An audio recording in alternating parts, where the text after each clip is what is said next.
Hello. I wanted to get off the mental health for a minute. I did also want to do some videos on things that interest me have interested me in the past that I liked, and one of them is I let everybody know in a video was comic book collecting, which below, if you look in the background, you can see. Um, I started out in the early 1970s.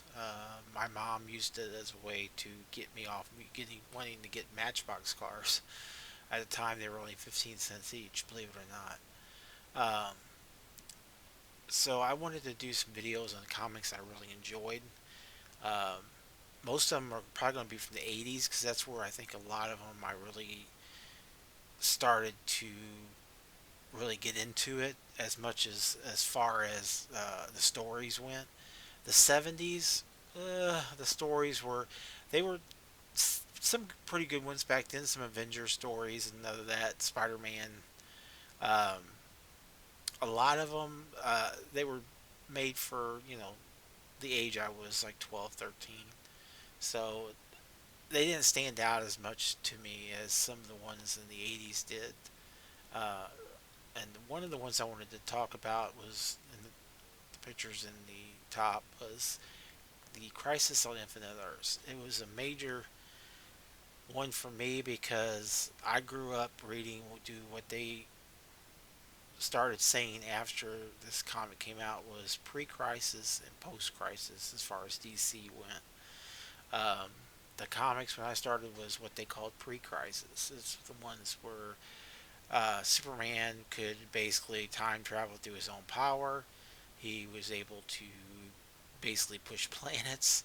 Um, the original Golden Age heroes were located on Earth 2.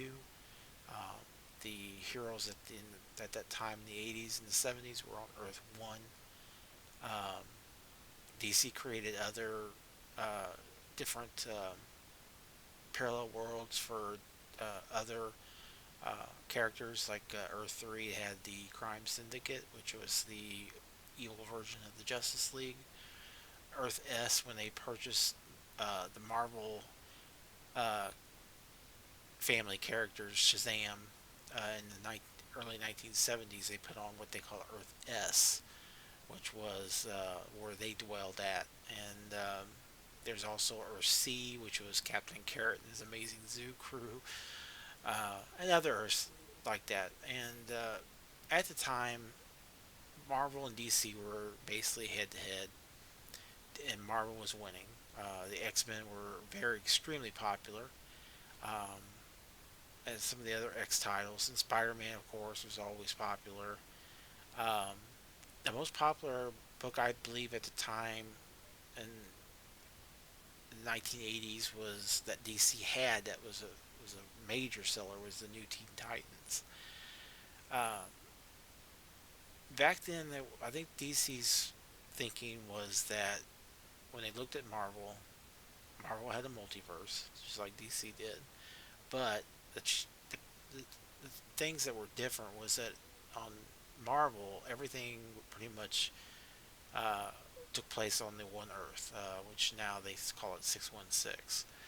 Um, all the Golden Age heroes were on the same Earth and everything like that. Captain America. They did have their multiverse series like What If, stuff like that. But for the most part, most of the stories all were on the one Earth, and all the characters resided on that Earth. And so when you picked up a whole comic, Spider-Man comic, Avengers comic, they might have have some stories that take place in the multiverse, but they were basically all focused on the one Earth. So DC was looking at their lineup and looking at Marvel and thinking, I think we're too convoluted. We have a lot of different Earths, different comics that are take place on that Earth, not and like the All Star Squadron and Justice Society and all that on Earth too. And all these Earths was just too confusing for new readers. And they also wanted to make some changes to some of their characters. I think the main one was Superman. Everybody thought he was too overpowered, and that he was boring because it was basically like an OP, as they call it, character in video games. And so I think in the late 70s, DC started coming up with the plans for the Crisis on Infinite Earths to focus everything on one Earth instead of having a multiverse. When it started out, I think in the early '80s, when they started having the Monitor, which was the main character in the Crisis, who was trying to save the multiverse. They watch him basically like the Watchers from Marvel, and so they would appear. He would appear in comics during the '80s, and it was kind of mysterious of what he was doing, what he was up to. I think he was giving weapons to villains and stuff like that. So it was very ominous, very big on mystery of what this character was doing and what his motivations were. And then that's when Crisis started. Uh, all the alternate Earths, the parallel ones, the alternate timelines started being wiped out by an antimatter cloud. And so the heroes were all gathered by the Monitor to battle this threat. Um, they found out later it was the Anti-Monitor who was culminated in antimatter, and he wanted to wipe out the universe and just have the antimatter universe. And so, as it started, the Monitor gathered heroes from all different Earths to battle the Anti-Monitor. And as the series progressed, you've seen a lot of the characters from the alternate worlds die.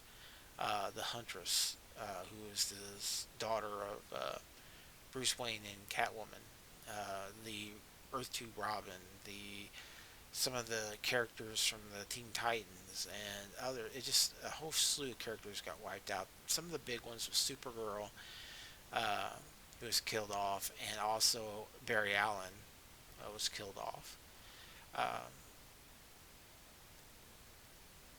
when it all came down to, as they battled the Anti-Monitor, what it all as the series progressed, it all came down to the one thing: the whole universe, all the universes, were collapsed to one planet, Earth Prime. There was no more multiverse, no more alternate timelines, no nothing. For DC, this was it. Everything, every story you saw after the Crisis on Infinite Earths all took place on this one Earth. They didn't go into anything else. Um, that caused some issues. Um, it seemed like a good idea, I'm sure, at the time, but they did come out with another one, the History of the DC Universe, that was put out with amazing work by George Perez, just like a Crisis on Earth, to basically give you the history of this new One Earth. But as it went along, there were some problems. John Byrne did Man of Steel, which changed the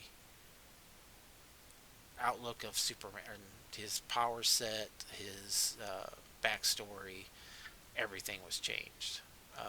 He was the only survivor of Krypton. Nobody else. No Kryptonian Phantom Zone villains or Supergirl or anything like that. No Crypto.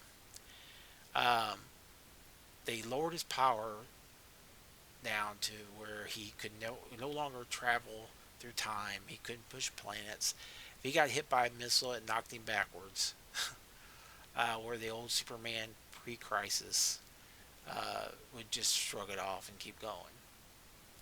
And they did this because they wanted him to be more uh, focused for new readers. That he was no longer overpowered. And also the things they changed was Hawkman, which was a huge mess. They changed his history so much. that they tried to fix it. I don't know how many times to the point where they just gave up. I'm not sure if they. I haven't read any of the newer comics in a while, so I don't know if they've ever fixed him or not. But another thing they did was they kept some of the Earth 2 characters, but they changed their stories. Power Girl was the Power Girl from Earth 2, the cousin of Superman, but they changed. Finally, they changed her uh, backstory. She was the great great granddaughter or something of this character called, I think it was Orion of Atlantis. Um, Other things they started changing was the Legion of Superheroes, where they started.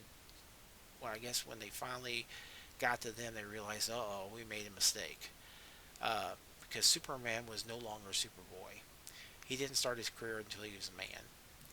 And the Legion of Superheroes were founded on the principles of Superboy. So in the comics after the Man of Steel miniseries, that became because of the crisis of Infinite Earths, um, Superman no longer was Superboy. So how could the Legion be formed? Well, so they decided to backtrack a little bit on their no multiverse, no alternate timelines. That the Legion's villain called the Time Trapper created a pocket universe where there was a Superboy and there was a villains from the Phantom Zone. There was no other life, just this one Earth. So when the Legion went back in time, they went back to that point, and Superboy was around. He had all the powers of the pre-crisis Superman, so he could time travel under his own power, go to alternate Earths, whatever he wanted to do. So he was extremely powerful. If you happen to check out some of those Man of Steel stories, that was take place after Crisis. If you haven't read them yet from John Byrne, they are really good. And the Superman series and Action Comics after that were really good. Barry Allen, they decided when they decided to kill him off because I guess they wanted maybe somebody more youthful that would appeal to the youthful demographic at the time, so they changed him to have Wally West take over his role, and he stayed dead for 2 decades, I think. Um, Crisis, changed a lot for DC. It was a hit, a major hit at the time. I loved it, uh, but it changed so many things that had continuity errors that it created, and it was one of those things where you're an old time reader that after this it was just like, I don't like this. I don't like there not being a Supergirl. I don't like there's some elements I didn't mind them getting rid of, but there were some elements that I wish they would have kept, and it's like Supergirl, Barry Allen. I always liked Barry Allen, Flash, and I know some people that grew up in the '90s that read comics like Wally West, but I always liked Barry Allen. And Hawkman, like I said, they totally messed him up. Um, it was like I said, it was 12 issue miniseries. They had the history of the DC universe that came after it to help explain it. Uh, George Perez was amazing on artwork. Marv Wolfman and Dick Cordano was amazing as well. If you have not read this, like I said, it's going to be dated. I think because they've changed so much in the last 20 years since it came out from DC that it's pretty much just a read now because it doesn't affect what's in the DC universe. Um, but it is good. It's worth a read. I got the hardback trade paperback. I got it digitally. I had the entire series, but I wound up selling it. I was trying to I had so much stuff I just needed to start, which I'm gonna start clearing out some other things as well. When you get older, you realize you don't need all this stuff anymore. Um, I'm going down a rabbit hole. But anyway, if you enjoy this, if you enjoy comics, uh, if you haven't read it, I would very much suggest reading it. It is a good story. Um, like I said, the only thing about it, if you read comics now, are not as old as I am, it's going to seem very dated. But if you enjoy comics, it's just something from the past. Just like if you read the, you know, Days of Future Past or anything like that. But anyway, I'm sorry, but like I said, I'm not a professional YouTuber, so my production values, and I don't have a script. So this is completely off the cuff. But I'm decided to do something other than talking about the mental health issues right now. But you know, I still have the struggle, and I'll still be dealing with that. But I want to maybe talk about something other things, get my mind diverted a little bit. So anyway, Crisis on Infinite Earths. If you haven't read it, I would recommend reading it. They have a trade paperback out. They also have a hardcover if you prefer physical media, or you can get it digitally. You can also catch them on sale a lot of times.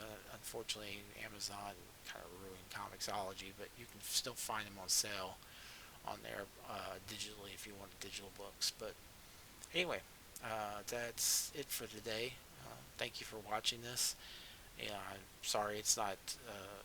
It might not be the most in depth of the other ones out there, but just one of the comics I grew up with that I collected that I liked. So this is Friday, so if you're watching this on Friday, have a great weekend, and thank you for watching. And like I said, thanks for comments, and good or bad, it doesn't matter. But just the fact that you're watching this and let me share some memories and what comics I like is great. So if you're a comic lover too, thanks for watching. But anyway, have a great day, and thanks.